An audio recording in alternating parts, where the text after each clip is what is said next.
ಬ್ಯಾಡ್ ಅಂದರೆ again there is no definition. Definition correct. ಅವಶ್ಯಕತೆ ಇರೋದು ಇಲ್ಲದೆ ಇರೋದು. ಇಲ್ಲದೆ ಇರೋವಂಥದ್ದು. ಈಗ ಮನೆಯಲ್ಲೇ ಗಂಡ ಹೆಂಡತಿ ಉತ್ತರ ದಕ್ಷಿಣದಲ್ಲಿ ಇರ್ತಾರೆ. ಹೆಂಡತಿ ಮಾಡೋದು ಗಂಡಗೆ ಆಗ್ತಾ ಇರಲ್ಲ, ಗಂಡ ಮಾಡೋದು ಹೆಂಡತಿಗೆ ಆಗ್ತಾ ಇರಲ್ಲ. ಫೈನಲಿ ನಿಮಗೆ ಮಾಡ್ತಾ ಇರೋ ಕೆಲಸದಲ್ಲಿ ನಿಮಗೆ ಖುಷಿ ಖುಷಿ ಇದೆಯಾ? ಇದೆಯಾ? That's what your purpose of life. So ನಮಗೆ ಏನು ಖುಷಿ ಇರುತ್ತೆ, ಯಾವ ಕೆಲಸದ್ರಲ್ಲಿ ನಮಗೆ ಖುಷಿ ಇರುತ್ತೆ, ಅದನ್ನ ಮಾಡ್ತಾ ಹೋಗಿದ್ರೆ ನಮ್ಮ ಲೈಫಲ್ಲಿ ಕ್ಲಾರಿಟಿ ಸಿಗುತ್ತಾ? That's what that is the purpose of life. ಹಾ, ದಟ್ ಇಸ್ ವಾಟ್.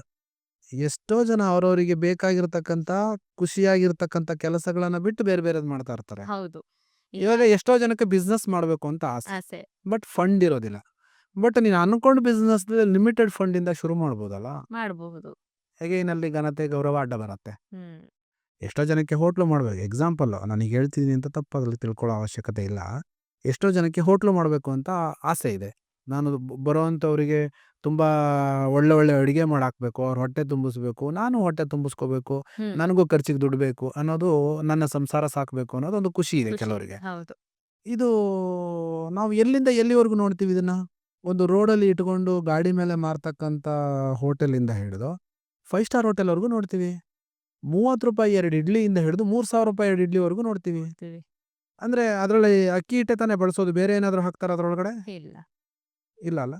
ಅವರವರ ಖುಷಿಗೆ ತಕ್ಕನಂಗೆ ಅವರವರ ಜೀವನ, ಹ್ಮ್. ಅವರವರ ಖುಷಿ, ಮಾನಸಿಕ ಸಂತೋಷ. ಹೌದು. ನಾನು ಹಿಂಗೆ ಮಾಡಿದ್ರೆ ಸಂತೋಷ, ಓಕೆ. ಅವ್ರು ಹಂಗೆ ಮಾಡಿದ್ರೆ ಸಂತೋಷ, ಓಕೆ. 30 ರೂಪಾಯಿ ಇಡ್ಲಿನೂ ತಿನ್ನೋರಿದ್ದಾರೆ, 3,000 ರೂಪಾಯಿ ಇಡ್ಲಿನೂ ತಿನ್ನೋರಿದ್ದಾರೆ. ರೋಡಲ್ಲಿ ಕೂತ್ಕೊಂಡು ತಿನ್ನೋರು ಇದ್ದೀವಿ, ಹ್ಮ್. 5 ಸ್ಟಾರ್ ಕೂತ್ಕೊಂಡು ತಿನ್ನೋರು ಇದ್ದೀವಿ. ಹೌದು. ಅವರಿಗೆ ಹೇಗೆ ಬೇಕೋ ಹಾಗೆ ಅದನ್ನು ಆಯಾಮವಾಗಿ ತಿಳ್ಕೊಂಡು ಅರ್ಥ ಮಾಡಿಕೊಂಡು ಇಂಪ್ಲಿಮೆಂಟ್ ಮಾಡ್ತಾ ಹೋಗ್ತಾರೆ. ಅದೇ ಖುಷಿ. ಅದೇ ಅವರಿಗೆ purpose of life, purpose of work ಎಲ್ಲವೂ ಕೂಡ. ಇನ್ನು ಕೆಲವರಿಗೆ ನಾನು ಕೆಲಸ ಮಾಡಬೇಕು, 10 ರಿಂದ 15 ಲಕ್ಷ ಸಂಬಳ ತಗೊಂಬರ್ಬೇಕು ತಿಂಗಳಿಗೆ ಅಂತ ಹೇಳ್ತಾರೆ. Hmm. That is also purpose of happiness.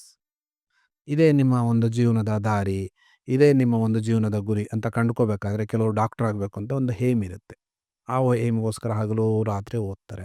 ಇನ್ನು ಕೆಲವರು ಇಂಜಿನಿಯರ್ ಆಗಬೇಕು ಅಂತ ಓದ್ತಾರೆ. ಇನ್ನು ಕೆಲವರು ಟೆಕ್ನಿಷಿಯನ್ ಆಗಬೇಕು ಅಂತ ಓಡ್ತಾರೆ. ಇನ್ನು ಕೆಲವರು ಟೆಲಿಕಾಂ ಕಮ್ಯುನಿಕೇಷನಲ್ಲಿ ವರ್ಕ್ ಮಾಡಬೇಕು ಅಂತ ವರ್ಕ್ ಮಾಡ್ತಾರೆ. ಇನ್ನು ಕೆಲವರು ಸಾಫ್ಟ್ವೇರ್ ಇಂಜಿನಿಯರ್ ಆಗಬೇಕು ಅಂತ ವರ್ಕ್ ಮಾಡ್ತಾರೆ.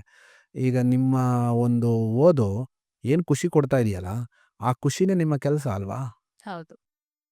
ಕಾಲಕ್ಕೆ ಸರಿಯಾಗಿ ನಿಮಗೆ ಯಾವುದೋ ಕೆಲಸ ಸಿಗದೆ ಇರೋ ಕಾರಣ ನಿಮಗೆ ಅನ್ನಿಸ್ದೇ ಇರತಕ್ಕಂಥ, ನಿಮಗೆ ಖುಷಿ ಕೊಡದೇ ಇರತಕ್ಕಂಥ ಕೆಲಸ ಹಿಂದ್ಗಡೆ ನಾವು ಬಿದ್ದಿರ್ತೀವಿ. ಹಾ. ಅಕಸ್ಮಾತ್ ಆಗಿ ನಾವು ಅಲ್ಲೋಗಿ ಅಂಟ್ಕೊಂಡ್ಬಿಟ್ಟಿರ್ತೀವಿ. ಆದ್ರೆ ಅದು ಖುಷಿ ಕೊಡೋ ಕೆಲಸ ಅಲ್ಲ. ಹೌದು. ನಾವು ಅಲ್ಲೋಗಿ ಅಂಟ್ಕೊಂಡ್ರೂ ಕೂಡ ನಮ್ಮ ವೃತ್ತಿ ಬಿಡಬಾರ್ದು. ಅದನ್ನು ನಿಧಾನಕ್ಕೆ ಒಂದು ಮೊಳಗ್ಗೆ ಒಂದು ಬೇರು ಹಾಕಿ, ಒಂದು ಬೀಜ ಹಾಕಿ, ಅದು ಬಿತ್ತನೆ ಮಾಡಿ, ಅದಕ್ಕೆ ನೀರು ಗೊಬ್ಬರ ಹಾಕ್ತಾ ಇರಬೇಕು. ಒಂದು ಪ್ಯಾರ್ಲರ್ ಆಗಿ ಹ್ಮ್. ಪ್ಯಾರ್ಲರಾಗಿ ಹಾಕ್ತಾ ಇರಬೇಕು ದಿವಸಕ್ಕೆ. ಒಂದು 10 ವರ್ಷದ ಹಿಂದೆ ನೆಟ್ಟಂಥ ಒಂದು ಸಸಿ ಇವಾಗ ಬೆಳೆದು ಮರವಾಗಿ ಒಂದು ಫಸಲು ಕೊಡ್ತಾ ಇದೆ ಅಂತ ಹೇಳಿದ್ರೆ, do you think that is a bad? ಹೊಟ್ಟೆ ಹಸಿವಿದ್ರೆ ಊಟಕ್ಕೂ ಬಳಸ್ಕೊಬೋದು, ಒಂದು ಹೊತ್ತಿನ ಊಟ ಆಗತ್ತೆ ಅದರಿಂದ. ಬೇರೆಯವ್ರ ಹಸಿದ್ರೆ ಊಟಕ್ಕೆ ಕೊಡ್ಬೋದು, ಹಣ್ಣು ಕೊಡ್ಬೋದು ಬೇರೆಯವರಿಗೆ. ಹಾಗೂ ಮನೆಯವರೆಲ್ಲ ಬೆಳೆಸಿ ಮಾರಿದ್ರೆ ಇನ್ನೊಬ್ಬರಿಗೆ ಹೊಟ್ಟೆ ತುಂಬಿಸ್ಬೋದು, ಅದರಲ್ಲಿ ಮಾರಾಟ ಮಾಡ್ಬೋದು ದುಡ್ಡಿಗೆ. ಸಾಕಷ್ಟು ವಿಧ ಇದೆ. ನಾವು ಅರ್ಥ ಮಾಡ್ಕೊಳ್ಳೋ ರೀತಿ ಬಹಳ ಇಂಪಾರ್ಟೆಂಟ್ ಆಗುತ್ತೆ. ಖಂಡಿತ.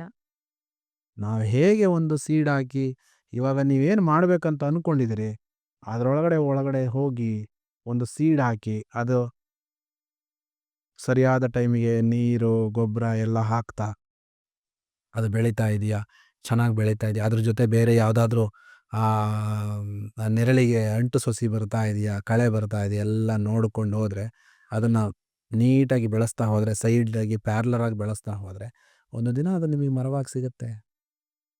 ನಾವು ಯಾವುದನ್ನು ಹಿಡ್ಕೊತೀವಿ ಅಲ್ಲೇ ನೀರು ಗೊಬ್ಬರ ಹಾಕ್ತಾ ಇದ್ದೀವಿ, ಅದ್ರದ್ದು ನಿಮಗೆ ಇಷ್ಟ ಇಲ್ಲ, ಅದ್ರದ್ದು ಬಗ್ಗೆ ನಿಮಗೆ ವರ್ಕ್ ಮಾಡೋದಕ್ಕೆ ಆಸಕ್ತಿ ಇಲ್ಲ, ಬಟ್ ಅಗೇನ್ ನಾವು ಎನರ್ಜಿ ಅಲ್ಲೇ ಹಾಕ್ತಾ ಇದ್ದೀವಿ.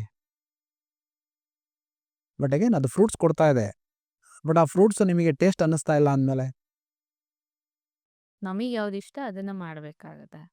ಅಟ್ಲೀಸ್ಟ್ ಹೊಟ್ಟೆ ತುಂಬಿಸ್ಕೊಳ್ಳೋಕಾದ್ರೂ ಆ ಟೈಮ್ನಲ್ಲಿ ಆ ಫ್ರೂಟ್ಸ್ ತಿಂತಾ ಹ್ಮ್.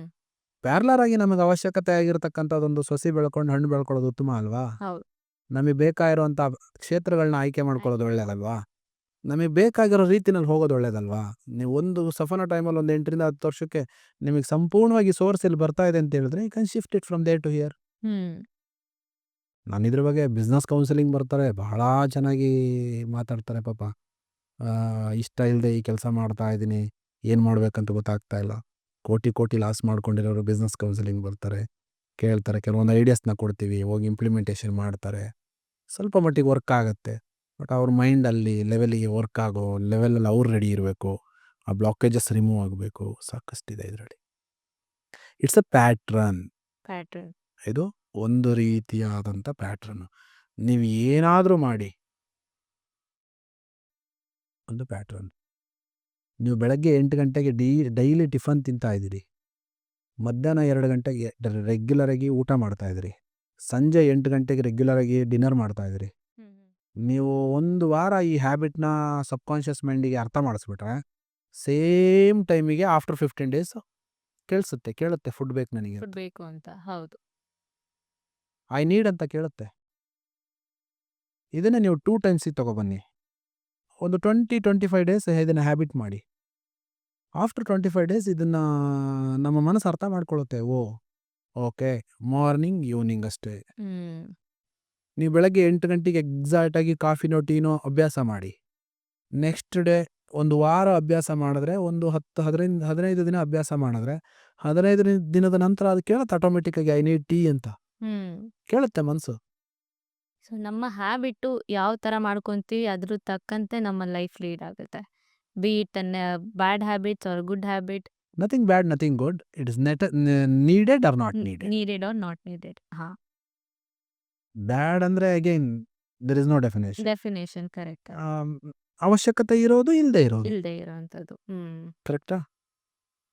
ಅವಶ್ಯಕತೆ ಇರೋದು, ಇಲ್ಲದೆ ಇರೋವಂಥದ್ದು. ಇಲ್ಲದೆ ಇರೋದು.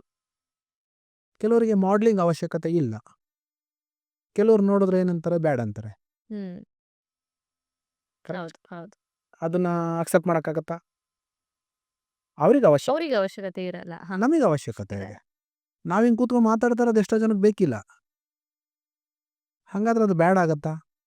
ಇಲ್ಲ, ಅವ್ರಿಗೆ ಅವಶ್ಯಕತೆ ಇರಲ್ಲ. ಇಲ್ಲ, ಅವ್ರಿಗೆ ಅವಶ್ಯಕತೆ ಇಲ್ಲದ್ದು ಇರೋದು, ನಮಗೆ ಅವಶ್ಯಕತೆ ಇರೋದು ಇಲ್ಲದ್ದು. ನಮಗಿರೋ ಅವಶ್ಯಕತೆ ಬೇರೆಯವ್ರಿಗೆ ಅವಶ್ಯಕತೆ ಇರಬೇಕು ಅಂತ ಏನಿಲ್ಲ. ಇಲ್ಲ, ಅವರಿಗಿರೋ ಅವಶ್ಯಕತೆ ನಮಗಿರಬೇಕು ಅಂತ ಏನಿಲ್ಲ. ನಿಜ. ನಮಗಿರೋದು ಅವ್ರಿಗೆ ಇರಬೇಕಂತ ಏನಿಲ್ಲ, ಅವರಿಗಿರೋದು ನಮಗಿರ್ಬೇಕಂತ ಏನಿಲ್ಲ. ನಮ್ಮ ಪರ್ಪಸ್ ಆಫ್ ಲೈಫ್ ನಮ್ಮದು, ಅವ್ರ ಪರ್ಪಸ್ ಆಫ್ ಲೈಫ್ ಹೌದು. ನೀವು ಈ ರೀತಿಯಾಗಿ ವಿಂಗಡಣೆ ಮಾಡಿ ನೋಡ್ತಾ ಹೋದರೆ ನಿಮ್ಮ ಜೀವನ ಬಹಳ ಸುಲಭವಾಗಿ ತಗೊಂಡು ಹೋಗ್ಬೋದು. ಈಗ ಮನೆಯಲ್ಲೇ ಗಂಡ ಹೆಂಡತಿ ಉತ್ತರ ದಕ್ಷಿಣದಲ್ಲಿರ್ತಾರೆ. ಹೆಂಡತಿ ಮಾಡೋದು ಗಂಡಗಾಗ್ತಾರಲ್ಲ, ಗಂಡ ಮಾಡೋದು ಹೆಂಡತಿಗೆ ಆಗ್ತಾರಲ್ಲ. ಕರೆಕ್ಟ್ ಅಲ್ವಾ? ಹೌದು. ಇಂಥ ಟೈಮ್ನಲ್ಲಿ ಅದು ದ ವೇ ಹಾಗೆ ಇರೋದದು. ಎರಡೂ ಒಂದೇ ಥರ ಇದ್ರೆ ನೀವು ಕೈಲಿ ಸಂಭಾಳಿಸೋಕ್ಕಾಗಲ್ಲ ಅಂತ ಆಪೋಸಿಟ್ ಡೈರೆಕ್ಷನಲ್ಲೇ ಬರುತ್ತೆ. ನೀವು ಇಷ್ಟೆಲ್ಲ ಲೈಟ್ ನೋಡ್ತಾ ಇದ್ದೀರಲ್ಲ, ಇಲ್ಲಿ ಪ್ಲಸ್ ಮೈನಸ್ ಕೂಡಿದ್ರೆ ಲೈಟ್ ಆಗೋದು, ಹೌದು. ಮೈನಸ್ ಕೂಡಿದ್ರೆ ಲೈಟ್ ಬರಲ್ಲ. ಸೊ ಹಾಗಿದ್ರೇ ಅಲ್ಲೊಂದು ಜೀವನ ಮಾಡಲಿಕ್ಕೆ ಒಂದು ಚೈತನ್ಯ ಆಗಲಿ, ಅವ್ರನ್ನ ಅರ್ಥ ಮಾಡ್ಕೊಳ್ಳೋದು, ನಮ್ಮನ್ನು ಅವ್ರು ಅರ್ಥ ಮಾಡ್ಕೊಳ್ಳೋದು, ಎಷ್ಟು ಅರ್ಥ ಮಾಡ್ಕೊಳ್ತಾ ಇದ್ದಾರೆ, ನಾವು ಇವ್ರ ಜೊತೆ ಹೆಂಗೆ ಮಿಂಗಲ್ ಆಗ್ತಾ ಇದ್ದೀವಿ, ಇವ್ರ ಜೊತೆ ನಾವಿನ್ನೂ ಹೇಗೆ ಮುಂದಕ್ಕೆ ಹೋಗ್ಬೋದು, ಇದನ್ನೆಲ್ಲ ಮೆಟ್ಟಿ ನಿಲ್ಲೋ ಅಂಥ ಒಂದು ಸ್ಥೈರ್ಯ ಬರೋದು ಆವಾಗ್ಲೇ. ನಮಗೆ ಬೇಡ ಅಂದಿದ್ದು ಯಾವಾಗ ಹತ್ರ ಬರುತ್ತೆ, ಅಥವಾ ನಮಗೆ ಅವಶ್ಯಕತೆ ಇಲ್ಲದ್ದು ಯಾವಾಗ ನಮ್ಮ ಹತ್ರ ಇರುತ್ತೆ, ಅಥವಾ ನಮಗೆ ಇಷ್ಟ ಇಲ್ಲದ್ದು ಯಾವಾಗ ನಮ್ಮ ಹತ್ರ ಇರುತ್ತೆ ಅಂತ ಹೇಳಿದ್ರೆ, ಎಲ್ಲವೂ ಕೂಡ ನಾನು ಮಾಡೋ ಕೆಲಸ ಬಿಟ್ಟು ಹೊರಗಡೆ ಪ್ರಪಂಚದಲ್ಲಿ ಎಲ್ಲವೂ ಕೂಡ ತಪ್ಪಾಗಿ ಕಾಣಿಸೋದು ನಮಗೆ. ಪ್ರತಿಶತ 95%. ಹಾಗಾದ್ರೆ ಅವ್ರ ಜೊತೆ ಬದುಕೋದು ಬೇಡವಾ ನಾವು? ಬದುಕದೇ ಇರೋಕ್ಕಾಗೋದಿಲ್ಲ. ಹಾಗಾದ್ರೆ ಅದ್ರ ಜೊತೆ ಹೊಂದ್ಕೊಂಡು ಹೋಗೋದು ಹೇಗೆ? ಅಲ್ಟಿಮೇಟ್ಲಿ ಟ್ರುತ್ ಇದು. ಹೊಂದಲೇಬೇಕು. ಸಮಾಜ ಇರೋದೇ ಹೀಗೆ, ಕಂಡಮ್ಮು ಕ್ರಿಟಿಸೈಸ್ ಇದ್ದೇ ಇದೆ. ಏನು ಮಾಡಿದ್ರು ಕಾಲೆಳೆಯುವಂಥ ಜನ ಇದ್ದಾರೆ, ಏನು ಮಾಡಿದ್ರೂ ಅವಹೇಳನ ಮಾಡ್ತಕ್ಕಂಥ ಜನ ಇದ್ದಾರೆ, ನೀವು ಏನೇ ಮಾಡಿದ್ರು ತಪ್ಪು ಹುಡ್ಕೋವಂಥ ಜನ ಇದ್ದಾರೆ, ಮೊಸರಲ್ಲಿ ಕಲ್ಲು ಹುಡ್ಕೋ ಜನ ಇದ್ದಾರೆ ಇವತ್ತು. ಹಂಗಂತ ಅದ್ರ ಜೊತೆ ಹೊಂದ್ಕೊಂಡು ಹೋಗೋದು ಬೆಸ್ಟು, ಅಥವಾ ಇವರು ಮೊಸರಲ್ಲೂ ಕೂಡ ಕಲ್ಲು ಹುಡುಕ್ತಾರಪ್ಪ, ಅಥವಾ ಮೊಸರನ್ನೇ ತ್ಯಜಿಸೋದು ಒಳ್ಳೇದು, ಅಥವಾ ಅದನ್ನು ಪ್ರೊಡಕ್ಷನ್ ಸ್ಟಾಪ್ ಮಾಡೋದೇ ಒಳ್ಳೇದು? ಏನು ಹೇಳ್ತೀರಿ ಇದಕ್ಕೆ? There is no answer. ನೀವೇನು ಮಾಡಿದ್ರು ಕೆಳಿಯೋಕ್ಕೆ ಅಂತ ಕೆಲವರು ಇರ್ತಾರೆ, ಹೌದು. ಕೆಲವರು ಇರ್ತಾರೆ. ಅಂಥವ್ರದ್ದು ಕಟ್ಕೊಂಡು ನಾವೇನು ಮಾಡೋದಕ್ಕಾಗಲ್ಲ. ನಮಗೆ ನಾವು ಖುಷಿಯಾಗಿರ್ಲಿಕ್ಕೆ ನಮ್ಮ ವೃತ್ತಿಪರ ಜೀವನಕ್ಕೆ ನಾವೇನು ಅಡಿಪಾಯ ಹಾಕೊಬೇಕು, 4 ಜನಕ್ಕೆ ಅದು ಹೆಲ್ಪ್ ಆಗ್ತಾ ಇದೆಯಾ ಪ್ರತಿಶತ, ಆ ನಿಟ್ಟಿನಲ್ಲಿ ನಾವು ಹೋಗ್ಬೇಕಾಗುತ್ತೆ. ಫೈನಲಿ ನಿಮಗೆ ಮಾಡ್ತಾ ಇರೋ ಕೆಲಸದಲ್ಲಿ ನಿಮಗೆ ಖುಷಿ ಖುಷಿ ಇದೆಯಾ? ಇದೆಯಾ? That's what your purpose of life. ಅದೇ ನಿಮ್ಮ ಜೀವನದ ಗುರಿ, ಗುರಿ.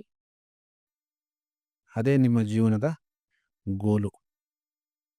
ನಮಗೆ ಇಷ್ಟ ಇರೋ ಕೆಲಸ ಮುಂಬೈಯಲ್ಲಿ ಕರೆದ್ರೂ ಹೋಗ್ತೀವಿ, ಹೌದು. ನಮಗೆ ಇಷ್ಟ ಇಲ್ಲದೆ ಇರೋ ಕೆಲಸ ಪಕ್ಕದ ಮನೆ ಜಾಗದಲ್ಲಿ ಬಂದು ಕರೆದ್ರೂ ನಾವು ಹೋಗಲ್ಲ. ಹೋಗಲ್ಲ. ನಿಜ. ನಮಗದು ಖುಷಿ ಅನ್ನಿಸ್ಬೇಕು. ನಾವು ಆ ಸಬ್ಜೆಕ್ಟ್ ಬಗ್ಗೆ ಮಾತಾಡೋದಕ್ಕಾಗಲಿ ಅಥವಾ ಅದ್ರ ಜೊತೆ ಅರ್ಥ ಮಾಡ್ಕೊಳ್ಳೋದಕ್ಕಾಗಲಿ, ಅವ್ರ ಜೊತೆ ಮಿಂಗಲ್ ಆಗೋದಕ್ಕಾಗಲಿ, ಆ ವಿಚಾರದ ಬಗ್ಗೆ ಡಿಸ್ಕಸ್ ಮಾಡೋದಕ್ಕಾಗಲಿ ಹ್ಯಾಪಿ ಅನ್ನಿಸ್ಬೇಕು ನಮಗೆ. ಅವಾಗ್ಲೇ ಆ ಕೆಲಸ ಮಾಡಿದ್ರೆ ಅದು ಸಕ್ಸೀಡ್ ಆಗುತ್ತೆ. ಅಂದರೆ ಅದ್ರ ಬಗ್ಗೆ ಒಂದು ಅರ್ಥ ಸಿಗುತ್ತೆ ನಮಗೆ. ನಮಗೆ ಅರ್ಥವಿಲ್ಲದ ಕೆಲಸ ಮಾಡಿ ವ್ಯರ್ಥ ಮಾಡೋದಕ್ಕಿಂತ ಅರ್ಥ ಇರೋ ಕೆಲಸ ಮಾಡಿ ಸಬಾಷ್ ಅನ್ನಿಸ್ಕೊಳ್ಳೋದಕ್ಕಿಂತ ನಮಗೆ ನಾವು ಸಂತೋಷ ಪಟ್ಕೊಳ್ಳೋದು ಒಳ್ಳೇದಲ್ವಾ? ಹೌದು. ಇದರಲ್ಲೇ ಬರೋದು ಸೆಲ್ಫ್ ರೆಸ್ಪೆಕ್ಟ್. ಇದರಲ್ಲೇ ಬರೋದು ಸೆಲ್ಫ್ ರೆಸ್ಪೆಕ್ಟ್. ನಾವೇನು ಮಾಡಿದ್ರು ನಾವು ಚೆನ್ನಾಗಿ ಕಾಣಬೇಕು ಅಂತ ಹೇಳಿದ್ರೆ ನಾವು ಮಾಡ್ತಕ್ಕಂಥ ಕೆಲಸದಲ್ಲಿ ನಮಗೆ ಖುಷಿ ಇರಬೇಕು, ಖುಷಿ ಇರ್ಬೇಕು. ಸಂತೋಷ ಇರಬೇಕು, ಆನಂದ ಇರಬೇಕು. ಆ ಒಂದು ಬಾಂಧವ್ಯ ನಿಮ್ಮ conscious mind and subconscious ಮೈಂಡಿಗೆ ಟಚ್ ಆಗಬೇಕು. ಹೇಗೇನು 2 ಮನಸ್ಸಿದೆ ಅಲ್ಲಿ. ನೀವು ಕಾನ್ಷಿಯಸ್ಲಿ ನೋ ಅಂತಿರುತ್ತೆ, subconscious I like very much ಅಂತ ಒಳಗಡೆ 2 ಮಾತಿರುತ್ತೆ ನಮ್ಮೊಳಗಡೆ. ನಾವು ಹೊರಗಡೆ ಮಾತಾಡೋದು ಬೇಡ. ನಮ್ಮ ಒಳಗಡೆ 2 ಮಾತಿದೆ, ನಾವು ಅದನ್ನ 2 ಒಂದುಗೂಡಿಸ್ಬೇಕು. ಸಾಯಂಕಾಲ ಮಲಗುವಾಗ ಬೆಳಗ್ಗೆ 5 ಗಂಟೆಗೆ ಎದ್ದೇಳಬೇಕು ಅಂತ ಮಲ್ಕೊಂತೀವಿ, ಬೆಳಗ್ಗೆ ಎದ್ದೇಳುವಾಗ ಚಳಿ ಇನ್ನು ಅರ್ಧ ಗಂಟೆ ಮಲ್ಕೊಳ್ಳೆ ಆಗಲ್ಲ ಅನ್ಸುತ್ತೆ. ಹೌದು. ಇದನ್ನ ಓವರ್ಕಮ್ ಮಾಡ್ಬೇಕು ಫಸ್ಟು. ನಾವು ಬೇರೆಯವ್ರ ಬಗ್ಗೆ ಎಲ್ಲ ನೋಡ್ಕೊಂಡು ರಿಸರ್ಚ್ ಮಾಡಿ ಸ್ಟಡಿ ಮಾಡುವಷ್ಟು ಟೈಮ್ ನಮಗಿಲ್ಲ ಅನ್ಸುತ್ತೆ ಇವಾಗ. ನಮಗೆ ಬೇರೆಯವ್ರ ಬಗ್ಗೆ ಎಲ್ಲ ರಿಸರ್ಚ್ ಮಾಡೋಷ್ಟು ಟೈಮ್ ಇಲ್ಲ ಇವಾಗ ನಮಗೆ. Self study is very important. Night ಮಲಗುವಾಗ 5 ಗಂಟೆಗೆ ಎದ್ದೇಳ್ತೀನಿ ಅಂತ ನಾವು ಪ್ರಾಮಿಸ್ ಮಾಡಿ ಮಲ್ಕೊಂಡು ಬೆಳಗ್ಗೆ ಎದ್ದೇಳುವಾಗ ನಮ್ಮ ಕೈಲಿ ಎದ್ದೇಳೋದಕ್ಕಾಗ್ತಾ ಇಲ್ಲ ಅಂದಾಗ, ಹಾಗಾದರೆ ಸಾಯಂಕಾಲ ಪ್ರಾಮಿಸ್ ಮಾಡಿರೋ ಮನಸ್ಸು ಯಾವುದು? ಬೆಳಗ್ಗೆ ಎದ್ದೇಳಕ್ಕಾಗದೇ ಇರೋಂಗೆ ಡಿಲೇ ಮಾಡ್ತಾ ಇರೋ ಮನಸ್ಸು ಯಾವುದು? Have to be work on it. ಇದನ್ನು ಹೇಳೋದು ಮೆಂಟಲ್ ಇಲ್ನೆಸ್ ಅಂತ. ನಾವೇನು ಹೇಳ್ತೀವೋ ಆ ವರ್ಡ್ ಮೇಲೆ ಇರಬೇಕು. ಹೌದು. We have to be stick on that point. So ಇದೇ ಕಾರಣಕ್ಕಾಗಿ ಪ್ರತಿಯೊಬ್ಬರು ಅಷ್ಟೇ, ಸುಮಾರಲ್ಲ, ತುಂಬ ಜನ ನಾವು ಅನ್ಕೊಂತೀವಿ ಹಿಂಗೆ ಮಾಡ್ಬೇಕು, ಹಂಗೆ ಮಾಡಬೇಕು, ನೀವು ಹೇಳ್ದಾಗೇನೆ ಬೆಳಗ್ಗೆ ಬೇಗ ಎದ್ದೇಳಬೇಕು ಅಂತ ಅನ್ಕೊಂತೀವಿ. ಆದರೆ ಆಗೋದಿಲ್ಲ. ಬಿಕಾಸ್ ಅದನ್ನೇ ನೈಟ್ ನಾವು ಪ್ರಾಮಿಸ್ ಮಾಡ್ಕೊಂಡು ಮಲ್ಕೊತೀವಿ. ಬಟ್ ಬೆಳಗ್ಗೆ ಎದ್ದೇಳೋಷ್ಟರಲ್ಲಿ ಇನ್ನೊಂದು ಮನಸ್ಸಾಗಿರುತ್ತೆ, ಅಷ್ಟರಲ್ಲಿ ನಾವು ಎದ್ದೇಳಬೇಕಾ ಬಿಡು, ಇನ್ನು ನಾಳೆ ಎದ್ದರೆ ಆಯಿತು. ಹೀಗೆ ನಾವು ಲೈಫಲ್ಲಿ ಸಕ್ಸೀಡ್ ಆಗೋ ಒಂದು ದಾರಿಲಿ ಪ್ರತಿಯೊಂದರಲ್ಲೂ ಹೀಗೆ ನಾವು ಎಕ್ಸ್ಕ್ಯೂಸ್ ಕೊಡ್ತಾ ಹೋಗ್ತೀವಿ. ಸೊ ಈ ಥರ ಇರೋದ್ರಲ್ಲಿ, ಈ ಥರ ಸಿಚುವೇಶನಲ್ಲಿ ನಮ್ಮನ್ನು ನಾವು ಹೇಗೆ ನಾವು ಸ್ಟ್ರಾಂಗ್ ಆಗಿ ಡಿಟರ್ಮಿನೇಷನ್ ಇಟ್ಕೊಂಡು ಹೇಗೆ ನಮ್ಮನ್ನು ನಾವು ಮೋಟಿವೇಟ್ ಮಾಡಿಕೊಂಡು ಇವಾಗ ಒಂದು ಎದ್ದೇಳೋದಾಗಲಿ, ಮುಂಜಾನೆ ಫಸ್ಟ್ ಸ್ಟಾರ್ಟ್ ಮಾಡೋದು ಮಾರ್ನಿಂಗ್ ಫಸ್ಟ್ ಕೆಲಸನೇ ಅದು. ಎಕ್ಸ್ಕ್ಯೂಸ್ ಕೊಟ್ಬಿಟ್ಟು ಹಾಗೆ ಮಲ್ಕೊಂಡ್ಬಿಡ್ತೀವಿ. ಸೊ ನಮ್ಮನ್ನು ನಾವು ಹೇಗೆ ಈ ಥರ ಸಿಚುವೇಶನಲ್ಲಿ ನಾವು ಮೋಟಿವೇಟ್ ಮಾಡಿಕೊಂಡು ಮುಂದೆ ಬರಬೇಕು? ಇದನ್ನು ಪ್ರೋಕಾಸ್ಟಿನೇಷನ್ ಅಂತ ಹೇಳ್ತೀವಿ, ಮುಂದೂಡುವಿಕೆ. ಇದು ನೀವು ಹೈಸ್ಕೂಲಲ್ಲಿ ಇದ್ದಾಗಲೂ ಇದನ್ನೇ ಮಾಡ್ತಾಯಿದ್ರಿ, ನೀವು ಟೀನೇಜಿಗೆ ಬಂದಾಗಲೂ ಇದನ್ನೇ ಮಾಡ್ತಾಯಿದ್ರಿ, ಈಗಲೂ ಇದನ್ನೇ ಮಾಡ್ತಾಯಿದ್ರಿ. ಅಂದರೆ ಇನ್ನು ಮುಂದೆ ಸ್ವಲ್ಪ ದಿನ ಹೋದರೆ ಎಕ್ಸ್ಪೈರಿ ಡೇಟಿಗೆ ಬಂದ್ಬಿಡ್ತೀವಿ. ಹಿಂಗೆ ಅನ್ಕೊಂಡು ಜೀವನ ಕಳ್ಕೊಂಡು ಹೋಗಿರೋರು ಎಷ್ಟೋ ಜನ ಇದ್ದಾರೆ. ಹೌದು.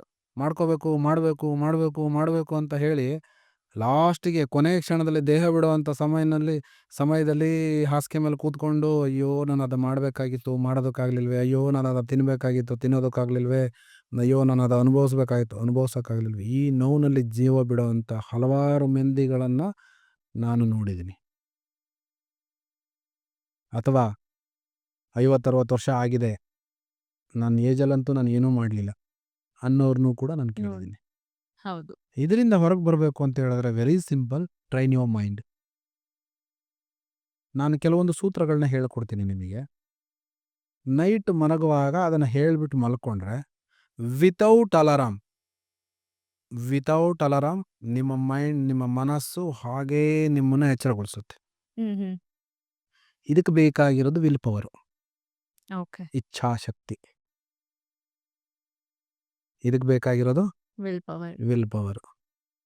ನೈಟು ನೀವು ಮಲಗೋದಕ್ಕಿಂತ ಮುಂಚೆ ಅವತ್ತಿನ ದಿನ ಎಲ್ಲವನ್ನ ಒಮ್ಮೆ ನೋಡ್ಕೊಬೇಕು. ಅವತ್ತೇನಾಗಿದೆ ಎಲ್ಲವನ್ನ ಒಮ್ಮೆ ನೋಡ್ಕೊಬೇಕು. ಎಲ್ಲೋದ್ರಿ, ಏನು ಮಾಡಿದ್ರಿ, ಎಲ್ಲಿ ಇರಿಟೇಷನ್ ಆಯಿತು, ನೀವೆಲ್ಲಿ ಇರಿಟೇಷನ್ ತೊಗೊಂಡ್ರಿ, ಅಥವಾ ನೀವು ಯಾರಿಗೆ ಇರಿಟೇಷನ್ ಮಾಡಿದ್ರಿ, ನಿಮಗೆಲ್ಲಿ ಕೋಪ ಬಂತು, ನಿಮಗೆಲ್ಲ ಅಳು ಬಂತು, ಇವೆಲ್ಲವೂ ಒಂದು ಗ್ಯಾದರ್ ಮಾಡ್ಕೊಬೇಕು. ನಾವು ಇವತ್ತು ಏನು ಅನ್ಕೊಂಡಿದ್ದೆ, ಎಷ್ಟು ಮಟ್ಟಿಗೆ ನಾನು ಅದನ್ನ ಟಿಕ್ ಮಾಡಿದೆ. ಅದರಲ್ಲೊಂದು ಪರ್ಸೆಂಟೇಜು ಹ್ಮ್ ನಾನು 80% ಅಥವಾ 90% ಫುಲ್ಫಿಲ್ ಮಾಡಿದ್ದೀನ ಇವತ್ತಿನ ಕೆಲಸದಲ್ಲಿ, ಇವತ್ತು ಅಂದ್ಕೊಂಡಿರ್ತಕ್ಕಂಥ ಕೆಲಸನ ಗೋಲ್ ರೀಚ್ ಮಾಡಿದ್ದೀನ. ಸಂಜೆ ನೈಟ್ ಆಫ್ಟರ್ ಡಿನ್ನರ್ ಬೆಡ್ ಮೇಲೆ ಹೋದಾಗ ಕೂತ್ 5 ನಿಮಿಷ ನಮ್ಮನ್ನು ನಾವು ಹಿಂದಕ್ಕೆ ನೋಡ್ಕೋಬೇಕು. ಇವತ್ತಿನ ದಿನಕ್ಕೆ ಅಲ್ಲಿ ಏನಾದರೂ ಕರೆಕ್ಷನ್ಸ್ ಮಾಡೋವಂಥದ್ದಿದ್ರೆ ಅದನ್ನು ಎರೈಸ್ ಮಾಡ್ಕೊಬೇಕು, ಎರಾಡಿಕೇಟ್ ಮಾಡಬೇಕು. ಅದು ಹೇಗೆ? ಎಸ್, ಅಕ್ಸೆಪ್ಟ್ ಮಾಡ್ಕೊಳ್ಳೋದು. ಓಕೆ, ನಮ್ಮಿಂದ ಏನಾದರೂ ತಪ್ಪಾಯ್ತಾ? ಓಕೆ, ನನಗೆ ಗೊತ್ತಿಲ್ಲದೆ ಅದು ತಪ್ಪಾಗಿದೆ, ಐ ಆಮ್ ಸಾರಿ. ಬೇರೆಯಿಂದ ನಮಗೇನಾದರೂ ಆಯಿತು, ಗೊತ್ತಾಯ್ತಾ? ಓಕೆ, ಅವರಿಗೆ ನನ್ನ ಬಗ್ಗೆ ಗೊತ್ತಿಲ್ಲದೆ ತಪ್ಪು ಮಾಡಿದರೆ ನಾನು ಕ್ಷಮಿಸಿದ್ದೀನಿ. ಈ ನೋವುಗಳಿದೆಯಲ್ಲ, ಇದೇ ನಮ್ಮನ್ನು ಕ್ಯಾರಿ ಫಾರ್ವರ್ಡ್ ಮಾಡೋದು. ಹೌದು. ಇದನ್ನು ನಾವು ಕ್ಲಿಯರ್ ಮಾಡ್ಕೊಂಡ್ಬಿಟ್ರಪ್ಪ ಅಂತ ಹೇಳಿದ್ರೆ ನಾವು 80% ವಿ ಆರ್ ಕ್ಲಿಯರ್ಡ್. ಕ್ಲಿಯರ್. ಅಥವಾ ನಾವು ಇವತ್ತೇನು ಕೆಲಸ ಮಾಡಬೇಕು ಅಂತ ಹೊರಟಿದ್ವಿ, ಸಂಜೆ ಮನೆಗೆ ಬಂದಾಗ ಅಚ್ಚೆ ಈ ಕೆಲಸ ಆಗಿಲ್ಲಪ್ಪ ಅನ್ನೋದೊಂದು ಅಸಮಾಧಾನ ಇರುತ್ತೆ. ಇದು ಸೇಲ್ಸ್ ಮ್ಯಾನ್ ಆಗಲಿ ಅಥವಾ ಯಾವುದಾದ್ರು ದೊಡ್ಡ ದೊಡ್ಡ ಪ್ರಾಜೆಕ್ಟ್ ವರ್ಕಲ್ಲಿ ಇದು ತುಂಬ ಕಾಣುತ್ತೆ. ಹೌದು. ನಾನು 3-4 ಜನ ಪ್ರಾಜೆಕ್ಟ್ ವರ್ಕ್ ಮಾಡೋರನ್ನ ಕೌನ್ಸಲಿಂಗ್ ಮಾಡಿದ್ದೆ, ಹಾಗಾಗಿ ಇದ್ರ ಬಗ್ಗೆ ಒಂದು ಸ್ವಲ್ಪ ಐಡಿಯಾ ಇದೆ. ಬೆಳಗ್ಗೆ ಹೋಗುವಾಗ ಈ ಪ್ರಾಜೆಕ್ಟ್ನ ಇವತ್ತು ಮುಗಿಸ್ಕೊಂಡು ಬರಬೇಕು ಅಂತ ಮನೆಗೆ ಬೆಳಗ್ಗೆ ಹೋಗುವಾಗ ಅದೊಂದು ಪ್ರಾಮಿಸ್ ಮಾಡಿ ಹೋಗಿರ್ತಾರೆ. ಸಂಜೆ ಅಷ್ಟೊತ್ತಿಗೆ ಅದು ಫಿನಿಶ್ ಆಗಿರಲ್ಲ, ಕಾರಣಾಂತರದಿಂದ ಪೋಸ್ಟ್ಪೋನ್ ಆಗಿರುತ್ತೆ, ಇಲ್ಲ ಏನೋ ಪೆಂಡಿಂಗ್ ಆಗಿರುತ್ತೆ, ಇಲ್ಲ ಕಂಪ್ಲೀಟ್ ಆಗಿರುತ್ತೆ, ಅಥವಾ ಇನ್ಕಂಪ್ಲೀಟ್ ಆಗಿರಲ್ಲ, ಅಥವಾ ಡೀಲ್ ಓಕೆ ಆಗೋ ಚಾನ್ಸಸ್ಸೇ ಇರಲ್ಲ. ಸಂಜೆ ಅವರು ಬೇಜಾರದಿಂದ ಬರ್ತಾರೆ, ಬಂದು ಸಾಯಂಕಾಲ ಸೇವಾರ್ತೆ ಮಾಡಿಕೊಂಡು ಅದೇ ಬೇಜಾರಲ್ಲಿ ಹಾಗೆ ನಿದ್ರೆ ಮಾಡ್ತಾರೆ. ಅದರಿಂದ ನಾವು ಕಲ್ತಿದ್ದೇನು ಉಳಿತು? ಏನು ಕಲೀಲಿಲ್ಲ. ಇದನ್ನ ನಾವು ಸರಿಯಪ್ಪ ಈಗಾಗಿಲ್ಲ, ನಾಳೆ ಇದ್ರಿಗಿನ್ನ ಒಂದು ಒಳ್ಳೆ ಕ್ಲೈಂಟ್ ಬರೋ ರೀತಿ ನನ್ನ ಮನಸ್ಸು ಅದಕ್ಕೆ ಸಜ್ಜಾಗಲಿ. ರಾತ್ರಿ ನಾನು ಮಲ್ಕೊಂಡಿದ್ದಾಗ ಇವತ್ತೇನೇನು ನಡೆದಿದೆ ಈ ಇನ್ಸಿಡೆಂಟು ಎಲ್ಲವೂ ಕೂಡ ನನ್ನ ಮೈಂಡಿಂದ ಎರೇಸ್ ಆಗಿದೆ. ನಾಳೆ ಎದ್ದೇಳುವಾಗ ಪ್ರತಿಯೊಂದು ವಿಚಾರದಲ್ಲೂ ನಾನು ಹೊಸ ಮನುಷ್ಯನಾಗಿ ಎದ್ದೇಳ್ತಾ ಇದ್ದೀನಿ. ಮೇಲೆ ನನ್ನ ಎಲ್ಲ ಹಳೆ ಬ್ಲಾಕೇಜಸ್ಗಳನ್ನ ರಿಮೂವ್ ಮಾಡಿ ಬೆಳಗ್ಗೆ ಎದ್ದೇಳುವಾಗ ಫ್ರೆಶ್ ಮೈಂಡಿಂದ ಎದ್ದೇಳ್ತಾ ಇದ್ದೀನಿ.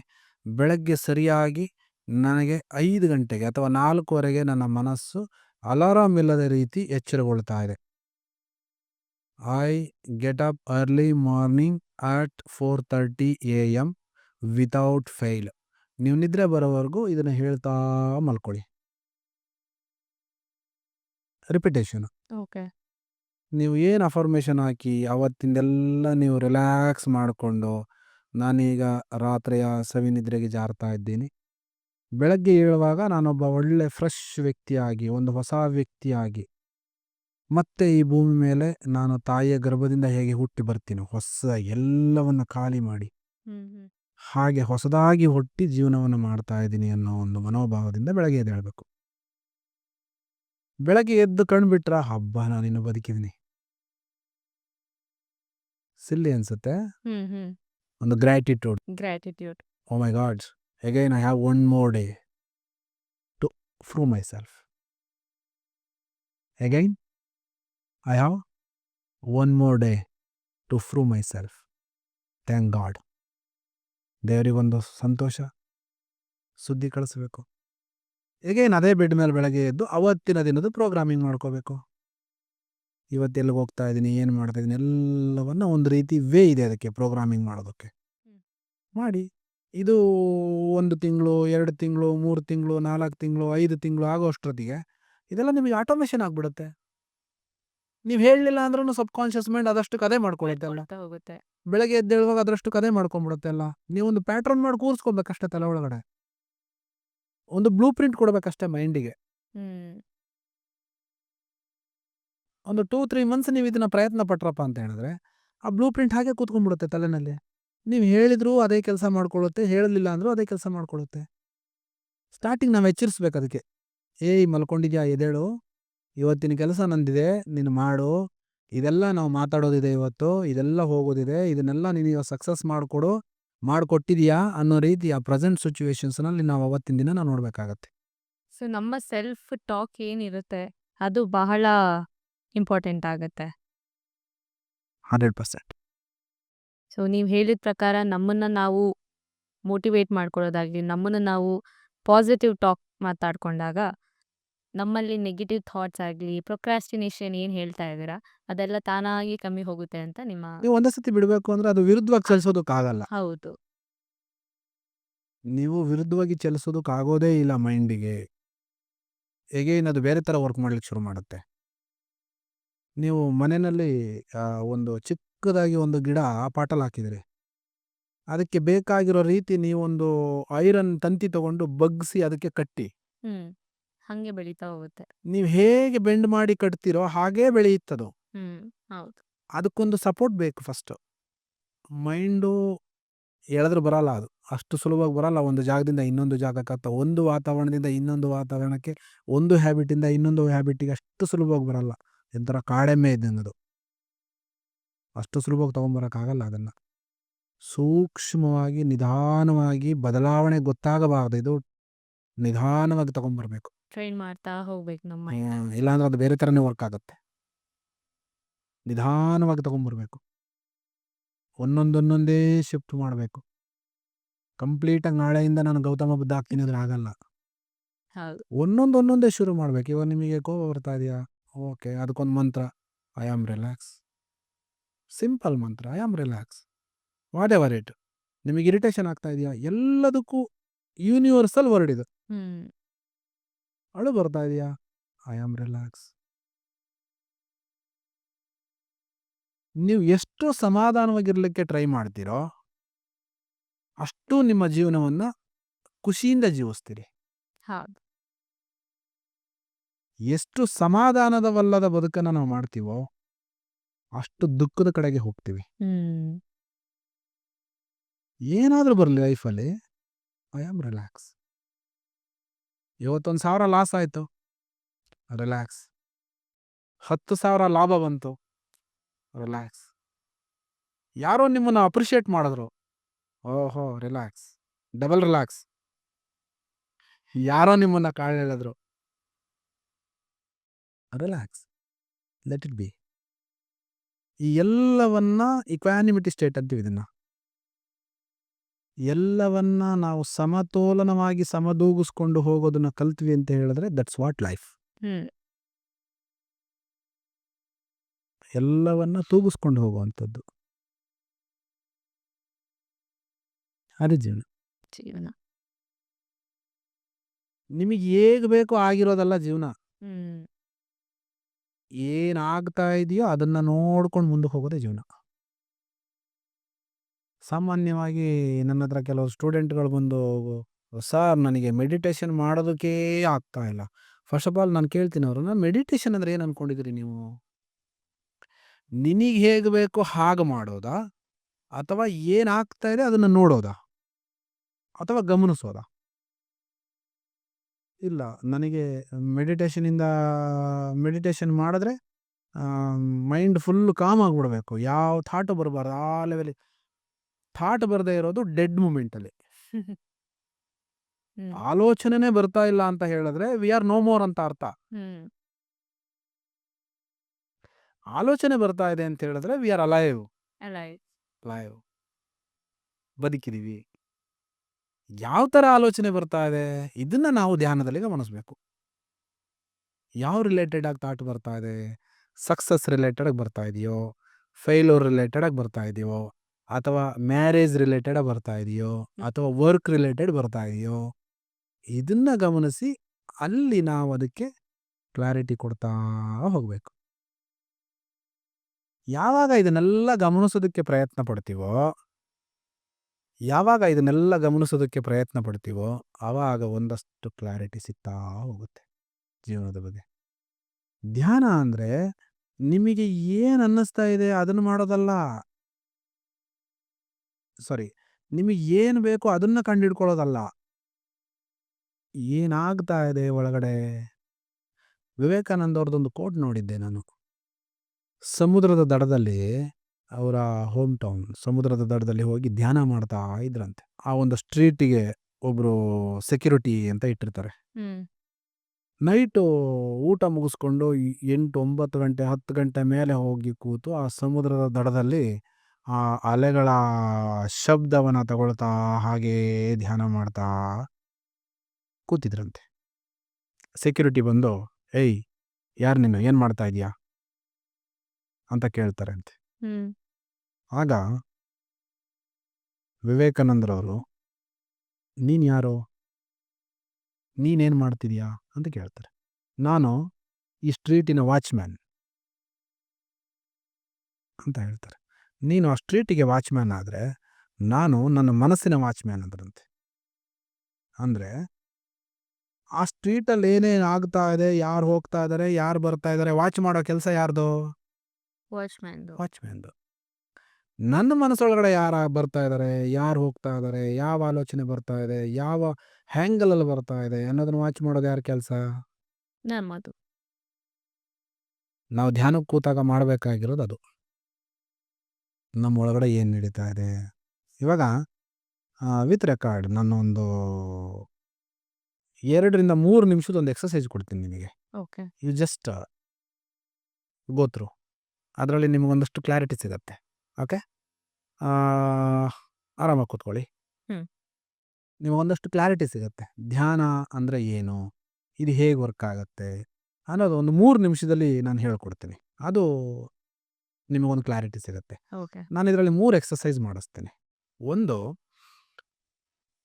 1 ನಿಮಿಷ ಓಂಕಾರ. ಓಂಕಾರ. ಹ್ಮ್. ಹ್ಮ್. ಓಕೆ, 1 ನಿಮಿಷ ಸೈಲೆಂಟಾಗಿ ಇರೋದು. ಹ್ಮ್. ಆ 1 ನಿಮಿಷದಲ್ಲಿ ಎಷ್ಟು ಓಂಕಾರವನ್ನು ಮಾಡ್ತೀರಾ ಅಂತ ನೀವು ನೆನ್ಪಿಟ್ಕೊಳ್ಳಿ. 2ರಲ್ಲಿ ಸೈಲೆಂಟಾಗಿದ್ದಾಗ ನಿಮಗೆ ಆ ಬ್ರೆತ್ ಕೌಂಟ್ ಎಷ್ಟಿದೆ ಅನ್ನೋದನ್ನು ನೋಡ್ಕೊಳ್ಳಿ. 3rd ಪಾಯಿಂಟಲ್ಲಿ ಫಸ್ಟಿಗೆ ಒಂದು ಬ್ರೆತ್ ಕೌಂಟು, ಫಸ್ಟ್ ಲೇಯರಲ್ಲಿ ಒಂದು ಬ್ರೆತ್ ಕೌಂಟು, ಮಧ್ಯದಲ್ಲಿ ಒಂದು ಓಂಕಾರ, ಸೆಕೆಂಡ್ನೇದು ಒಂದು ಬ್ರೆತ್ ಕೌಂಟು. ನಿಮಗೆ ಫಸ್ಟ್ ಲೇಯರಲ್ಲಿ ಬ್ರೆತ್ ಕೌಂಟ್ ನೆನ್ಪಿಟ್ಕೊಳ್ಳಿ. ಹ್ಮ್.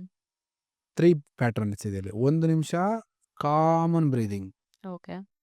2ನೇ ನಿಮಿಷದಲ್ಲಿ 2, 3, 4, 5 ಎಷ್ಟು ಸುಮ್ಮನೆ ಒಂದು ಸೌಂಡ್, ಹಮ್ಮಿಂಗ್ ಸೌಂಡ್.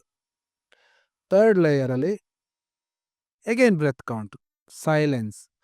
ಫಸ್ಟ್ನೇ ಬ್ರೆತ್ ಕೌಂಟು, 3ನೇ ಬ್ರೆತ್, ಆ ಒಂದು 3ನೇ ಟೈಮ್ ಬ್ರೆತ್ ಏನು ಮಾಡ್ತಿರಲ್ವ, ಇದೆರಡೂ ಕೂಡ ನಿಮಗೆ ಕೌಂಟ್ ಇರಬೇಕು, ನೆನಪಿರಬೇಕು. ಸ್ಟಾರ್ಟಿಂಗಲ್ಲಿ ಏನು ಡಿಫ್ರೆನ್ಸ್ ಇತ್ತು, ಲಾಸ್ಟಲ್ಲಿ ಏನು ಡಿಫ್ರೆನ್ಸ್ ಇತ್ತು ನಿಮಗೆ ಇಲ್ಲಿ ಗೊತ್ತಾಗ್ಬಿಡುತ್ತೆ. ಇದಕ್ಕೆ ನಾನು ಕ್ಲಾರಿಟಿ ಕೊಡ್ತೀನಿ. ನೀವು ಹೇಗೆ ಸಬ್ಕಾನ್ಷಿಯಸ್ ಮೈಂಡ್ನ ಟ್ರೈನ್ ಮಾಡ್ಬೋದು, ನೀವು ಹೇಗೆ ನಿಮ್ಮ ಮನಸ್ಸನ್ನು ಬಹಳ ಈಸಿಯಾಗಿ ಟ್ರೈನ್ ಮಾಡ್ಬೋದು ಅಂತ. Okay, time start now. Relax your breathing. Close your eyes. Start now. Count your breathing.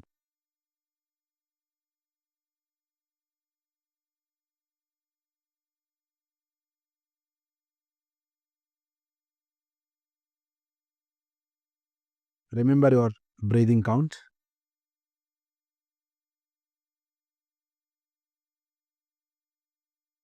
Don't avoid. Don't do forcible breathing. Just do it happily. However, it's a normal breathing.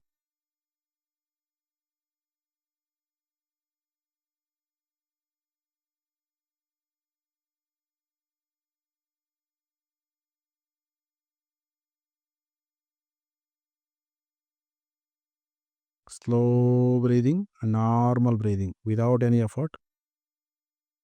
5, 4, 3, 2, 1. Stop your breathing. Remember your breathing. Just humming sound now with a Okay. closed eyes. Just like humming sound. Wait, wait, wait, wait, wait. Start now.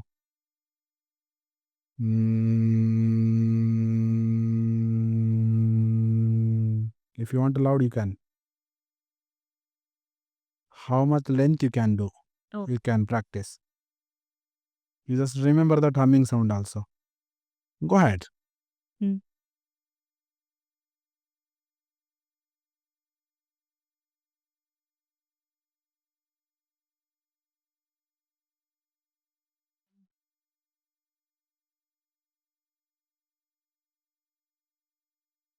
Hmm.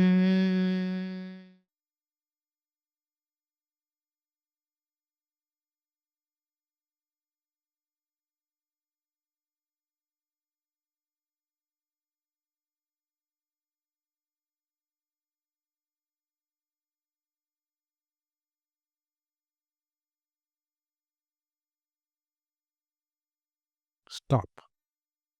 Now normal breathing. Just relax your breathing. Just normal breathing. Without any forcible breathing. ಯಾವುದೇ ರೀತಿಯಾದಂಥ ಆತುರದ ಉಸಿರಾಟ ಇಲ್ಲ. Normal ಅದು ಹೇಗೆ ಆಗ್ತಾ ಇದೆಯೋ ಹಾಗೇ ಆಗಲಿ.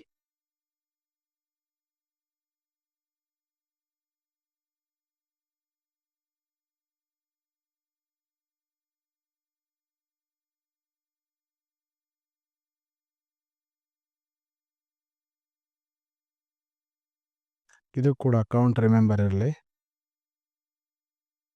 ಅದು ಹೇಗೆ ಆಗ್ತಾ ಇದೆಯೋ ಹಾಗೆ ಆಗಲಿ, ತೊಂದರೆ ಇಲ್ಲ.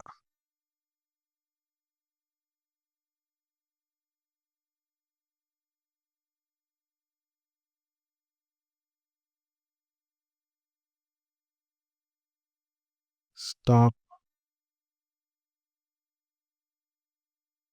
Relax breathing.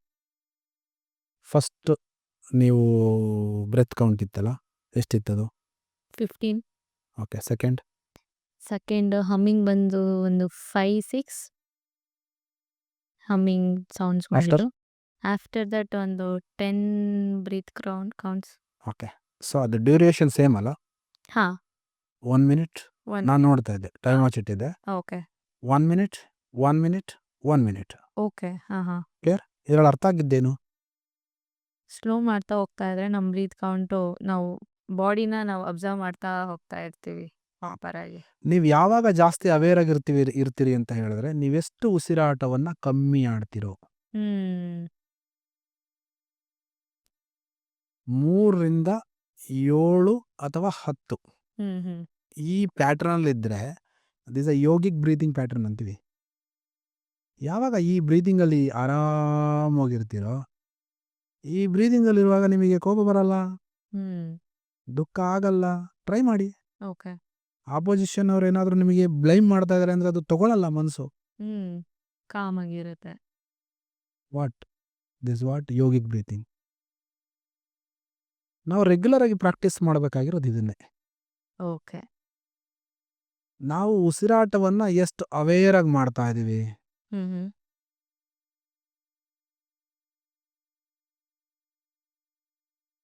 ಒಂದು ಬ್ರೆತ್, ಒಂದು ಉಸಿರಾಟ ಮಿನಿಮಮ್ 10 to 12 ಸೆಕೆಂಡ್ ಆಗತ್ತೆ. ನೀಟಾಗಿ ಬ್ರೀತ್ ಇನ್ ಆಗಿ ಬ್ರೀತ್ ಔಟ್ ಆಗ್ಲಿಕ್ಕೆ. ನಿಮಗೆ ಶಾಡೋ ಬ್ರೀತಿಂಗ್ ಇತ್ತಂತ ಇಟ್ಕೊಳ್ಳಿ, ಡಾಗ್ ಬ್ರೀತಿಂಗ್. ನಾವು ಹುಟ್ಟುವಾಗಲೇ ನಮ್ಮ ಉಸಿರಾಟನೂ ಕೂಡ ಕೌಂಟ್ ಇರುತ್ತೆ. ಹೌದು. ಇಷ್ಟೇ ಬ್ರೆತ್ ತಗೊಬೇಕು ನೀವು ಅಂತ. ದಟ್ ಮೀನ್ಸ್ ನಮ್ಮ ಏಜ್ ಕಮ್ಮಿ ಆಯ್ತು. ಯಾಕೆ ಯೋಗಿಗಳೆಲ್ಲ 100 ವರ್ಷ 110 ವರ್ಷ 120 ವರ್ಷ ಬದುಕ್ತಾರೆ? ಅವರು ಬ್ರೀತಿಂಗ್ ಪ್ರಾಕ್ಟೀಸ್ ಮಾಡ್ತಾರೆ, ಲಾಂಗ್ ಅವರ್ಸ್ ಬ್ರೀತ್ ಮಾಡ್ತಾರೆ. ಎಕ್ಸಾಕ್ಟ್ಲಿ. ಸೊ ಆ ಒಂದು ಬ್ರೀದಿಂಗ್ ಪ್ಯಾಟರ್ನ್ಸ್ 1 ನಿಮಿಷಕ್ಕೆ 3 ರಿಂದ 4 ಉಸಿರಾಟ ಮಾಡಿದ್ರೆ ಹೈಯೆಸ್ಟ್ ಅವರು. ಅದಕ್ಕೆ ಟಾರ್ಟೈಸ್ ಕೂಡ ಒಂದು ಎಕ್ಸಾಂಪಲ್ ತಗೊಂತಾರೆ ನೀವು ಹೇಳ್ದಾಗೆ. ಎಕ್ಸಾಕ್ಟ್ಲಿ. ಟಾರ್ಟೈಸ್ ತುಂಬಾ ಲಾಂಗ್ ಬ್ರೀತ್ ಅವರ್ಸ್ ಮಾಡುತ್ತೆ. ಸೊ ಅದು 3 ಬ್ರೀತ್ ಮಾಡುತ್ತೆ 1 ನಿಮಿಷಕ್ಕೆ. 3 ರಿಂದ 5 ಆವರೇಜ್. ಅದು 500 ವರ್ಷದ ಹಳೇದು ಕೂಡ ನೋಡಬಹುದು ನಾವು. ಅದ್ರಗಿನ್ನ ಗಾತ್ರವಾಗಿರ್ತಕ್ಕಂಥ ಆನೆ 100 ವರ್ಷ ಅಲ್ವಾ? ನಾಯಿ ಶಾಡೋ ಬ್ರೀದಿಂಗ್ ಮಾಡುತ್ತೆ, ಡಾಗ್ 15 ರಿಂದ 20 ವರ್ಷ ಅಷ್ಟೇ. ನೀವು ಉಸಿರಾಟ ಸ್ಪೀಡ್ ಮಾಡ್ದಂಗೆ ಏನಾಗುತ್ತೆ, ನಮ್ಮ ಮನಸ್ಸು ಚಂಚಲಗೊಳ್ತಾ ಹೋಗುತ್ತೆ. ಹಾರ್ಟ್ ಪಂಪ್ ಜಾಸ್ತಿ ಆಗುತ್ತೆ, ಬ್ಲಡ್ ಪ್ರೆಷರ್ ಜೋರಾಗುತ್ತೆ, ಬ್ಲಡ್ ಹೀಟ್ ಆಗುತ್ತೆ, BP ಆಗುತ್ತೆ, ಶುಗರ್ ಬರುತ್ತೆ. ಎಲ್ಲವೂ ಕಂಟ್ರೋಲ್ ಮಾಡೋದು ಸೂತ್ರ ಉಸಿರಾಟ. ನಾನು ಈ ಒಂದು ಪ್ರೋಗ್ರಾಮ್ ಮುಖಾಂತರ ಜನಗಳಿಗೆ ಏನು ಹೇಳೋದು ಅಂದರೆ, ಏನನ್ನು ಅವೇರಾಗಿ ಮಾಡ್ತಿರೋ ಬಿಡ್ತಿರೋ ಗೊತ್ತಿಲ್ಲ, ಉಸಿರಾಟನಾದರೂ ಒಂದು ಸ್ವಲ್ಪ ದಿವಸಕ್ಕೊಂದು ಅರ್ಧ ಗಂಟೆ ಒಂದು ಅವೇರಾಗಿ ಮಾಡಿ. ಒಂದು ಜಾಗದಲ್ಲಿ ಕೂತು ಅವೇರ್ ಇರಬೇಕು. ಉಸಿರಾಟ ಯಾವ ಪ್ರಮಾಣದಲ್ಲಿ ಆಗ್ತಾ ಇದೆ. ಸ್ಟಾರ್ಟಿಂಗ್ ಸ್ವಲ್ಪ ಡಿಫಿಕಲ್ಟ್ ಆಗುತ್ತೆ. ಮನಸ್ಸನ್ನು ಹಿಡಿದು ನಿಲ್ಲಿಸೋದು, ಒಂದು ಜಾಗದಲ್ಲಿ ಕೂರಿಸೋದು ಪರವಾಗಿಲ್ಲ, ಹೋಗ್ತಾ ಇರುತ್ತೆ, ಬರ್ತಾ ಇರುತ್ತೆ. ಅದು ಹೇಗಾದರೂ ಹೋಗಲಿ, ಹೇಗಾದರೂ ಬರಲಿ, ನಮ್ಮ ಗಮನ ಎಲ್ಲಾದರೂ ಹೋಯ್ತಪ್ಪ ಅಂದರೆ ಮತ್ತೆ ಎಳ್ಕೊಂಬಂದು ಉಸಿರಾಟದ ಮೇಲೆ ಕೂರಿಸೋದು. ಒಂದು 6 ತಿಂಗಳು ಇದನ್ನು ಪ್ರಾಕ್ಟೀಸ್ ಮಾಡ್ತಾ ಹೋದರೆ ತುಂಬ ಚೆನ್ನಾಗಿ ರಿಸಲ್ಟ್ ಸಿಗುತ್ತೆ. ನಮಗೆ ನಾವೇ ಕಾಮ್ ಆಗ್ತಾ ಹೋಗ್ತೀವಿ. ಪ್ರತಿಯೊಂದು ಸಿಚುವೇಶನ್ ಅಲ್ಲೂ ಅರ್ಥ ಮಾಡ್ಕೊಳ್ತಾ ಹೋಗುತ್ತೆ ಮನಸ್ಸು. ಇದೇನು ನಡೀತಾ ಇದೆ ಇಲ್ಲಿ, ಇದಕ್ಕೂ ನನಗೂ ಸಂಬಂಧ ಇಲ್ವಲ್ಲ ಅಂದ್ಬಿಟ್ಟು ಸೈಡಲ್ಲಿ ಹೋಗ್ತೀವಿ, ರಿಯಾಕ್ಟ್ ಮಾಡೋಕ್ಕೋಗಲ್ಲ.